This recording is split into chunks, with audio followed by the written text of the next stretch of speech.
Hello, friends. Welcome back to the Nate Biltz Podcast, Get Better Today series, where I share knowledge and experience that will help you get better today. And in this episode, I want to talk about the 7 life lessons I took away and learned from my experience winning my first ever natural bodybuilding show. On July 16th, 2025, I went to Baton Rouge, Louisiana to compete in my first ever natural bodybuilding show. And what does natural mean? Natural means no steroids, no enhanced drugs, just creatine, protein, a lot of workouts, and a lot of consistency, and a lot of sleepless nights, and a lot of cardio. And with that said, lesson number 1 is consistency is key. If you want to achieve anything worthwhile, you need to be consistent. And I thought I was consistent. I could do the same thing, the same workout, eat the same meals for like 2-3 days, and then I'd go off for a bit and then come back on and then go off for a bit and then come on. But that's not consistency.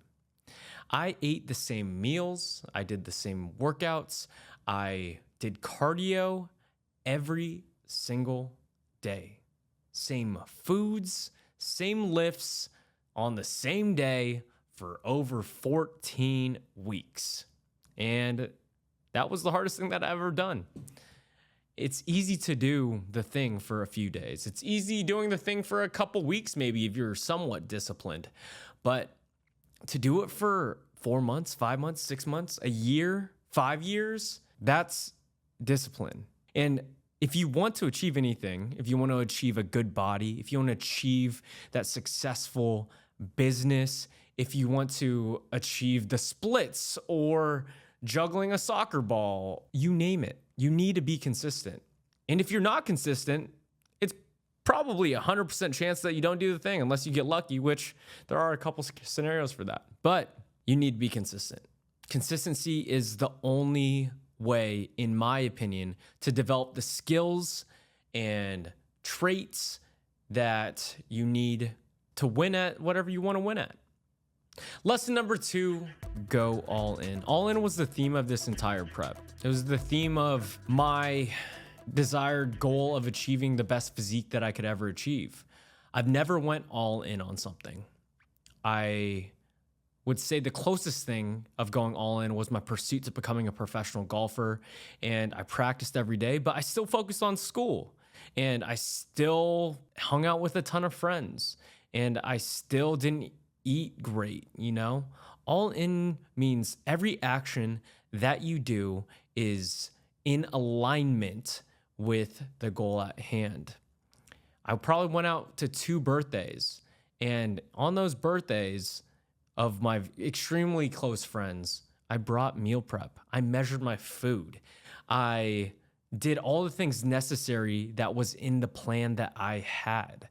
I dreamt about bodybuilding. I talked about bodybuilding. Every single podcast that I did, I talked about bodybuilding. Every single personal training session I had with clients, I talked about bodybuilding. I literally lived and breathed it. I did cardio weightlifting every single day. I did mobility exercises to make sure I didn't get injured. And people probably thought I was kind of insane. Like, I didn't hang out with anybody. It was extremely lonely path, but I knew what I wanted. I knew the goal that I wanted to achieve. And to do so, you have to be so focused. You have to literally give everything you have, all your being, all your attention and time to it. I respect all the people who pursue this goal, who have families and have people that depend on them, because it's that much harder. I didn't have that. And me going all in was such a unique experience because I don't think many people do. I think people say they do, but it's such a different experience dedicating every single action that you do in your life to the goal at hand. And I believe if you want to achieve anything worthwhile, to the best potential, to become the best version of yourself, to achieve the best business that you could have, to achieve the best body, you name it, you need to go all in and have that all in mindset. And you're going to lose friends, and you're going to make sacrifices, and you're not gonna be happy a lot of the time because you need to have that delayed gratification and just putting that all in work to know that it's all going to be worth it in the end. Lesson number 3, fuck your feelings, follow the plan. That's a tough pill to swallow because we all have feelings. We're human, and to say fuck them, to put them aside and just stick with the plan, it's difficult. It's hard to do. The amount of times where my alarm went off at 4 a.m. or 4:30 and I had to be on a Stairmaster or in the mountains doing my cardio, or it's 9 p.m. at night and I didn't get my workout in, and I promised myself that the plan on a Wednesday night is to do a workout and I have to do it no matter what. Everything was non-negotiable. I weighed out 5 ounces of protein in every single meal. I had to do my green juice every single morning. And that shit tastes disgusting. Putting my creatine, my supplements, my apple cider vinegar, my lemon juice in this disgusting shake in the morning, I didn't want to do every single day. Even today, even 14 weeks in, I didn't want to do it. And I disregarded my feelings. I fucked my feelings off and I followed the plan. Regardless of how I felt, I went to the gym. Regardless of how I felt, I woke up and did the cardio. Regardless of how I felt, I still did my work and went to my job and took care of my people and still did the cardio sessions of 30, 45 minutes. I still ran the mountains. Yeah, man. Fuck your feelings. Follow the plan. Most people know what they have to do to achieve their goals. Most people know that they need to eat less and move more. And you can't have a negotiation with that. And there's going to be resistance. There's going to be friends who have birthdays or weddings or bachelor parties or just a Friday night out. And we only have so much time in a day. And so you need to follow your plan. You know what you need to do. And if you really want it, if you really fucking want it deep down, you have to disregard your feelings and just follow the plan that you have made for yourself. Lesson number 4. Hunger is the correct feeling necessary to lose weight. So I had this weird concept in my brain about hunger is bad. Anytime a human being is hungry, it's like, oh, I'm starving. This is the worst feeling. I need to eat food. But I switched it. I rewired it in my brain. Hunger is the correct feeling, the necessary feeling needed for me to get to this low body fat percentage. I treated it as a good thing. I was like, oh, I'm hungry. It's working. It's getting me closer to my desired goal. And this lesson could be related to any other worthwhile goal in life.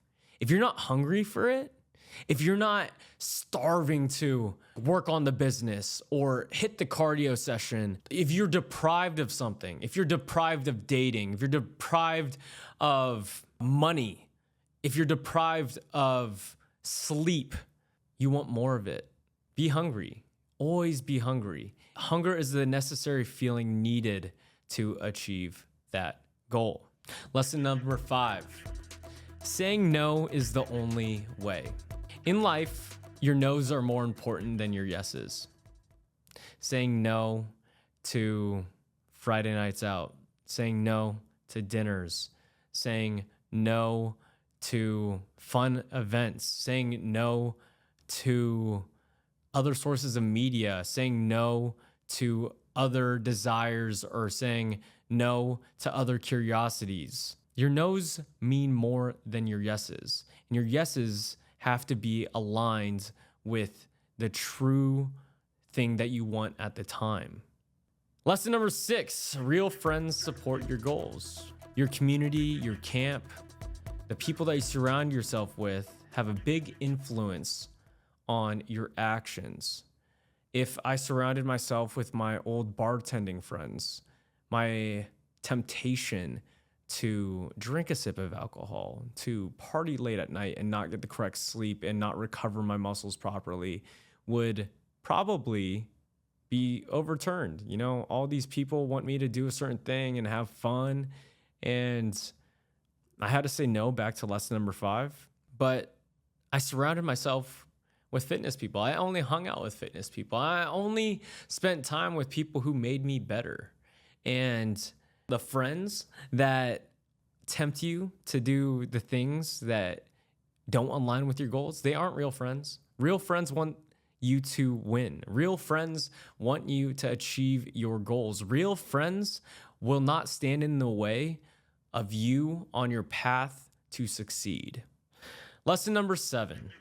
Most people underestimate the amount of time and work necessary to achieve their goal. Working out hard one day isn't enough. Working out for a week isn't enough. Working out for a month isn't enough. Working out for multiple months isn't enough. I started my workout journey when I was 19 years old. I'm about to be 29. I'm 28 right now. And it's been a decade of me working out week after week to really build a good foundation for me to succeed in this bodybuilding show. And it took another 4 months of dedicated effort to really pushing my body and being disciplined in my diet and in my life and the actions that I decided to do every single day to achieve it. And I didn't expect this much work. And I learned by doing it. And so the business, the relationship, the bodybuilding show, it's way more work than you think is necessary. And when something feels hard and you want to stop, that's the sign that you need to keep pushing forward, that you have to keep being consistent, that you have to keep being disciplined, that you have to keep saying no to friends and curiosities that are trying to pull you away. Steven Pressfield says this in his book, The War of Art. It's this resistance, that we have this resistance pulling away from our path of success. And so understand that what you think is hard work is not. David Goggins says 40%. When you're dying in a marathon, when you're extremely in pain, that's your 40% mark. And obviously it's not an exact indicator, but it's a good mindset to have, that the work that you think is hard work necessary to achieve it is not even close. Consistency is key. Go all in. Fuck your feelings, follow the plan. Hunger is the correct feeling necessary to lose weight. Saying no is the only way. Real friends support your goals. Most people underestimate the amount of time and work necessary to achieve their goal, is the lessons that I learned from winning my first ever bodybuilding show. And these lessons can be applied to any worthwhile pursuit in life. And I'm doing my best now to apply these things in my podcast, in my business, in my friendships, in my relationships, because I've seen the success. I've seen the way. Once you understand the way, you see it in all things. How you do anything is how you do everything. And you can't do everything, though. You have to focus one thing at a time. Focus all your time, all your energy, all your effort on that bodybuilding show. Oh, I want to succeed in this business. You live and breathe that business. Oh, I want a relationship. Okay, you're going to spend all your time and attention becoming the best human being possible to attract the type of person you want to be with. With that said, here are the 7 lessons I learned from winning my first ever natural bodybuilding show. I hope that they brought you some value and that these lessons will help you in achieving your goals as well. Thanks, y'all, and we'll see you in the next one.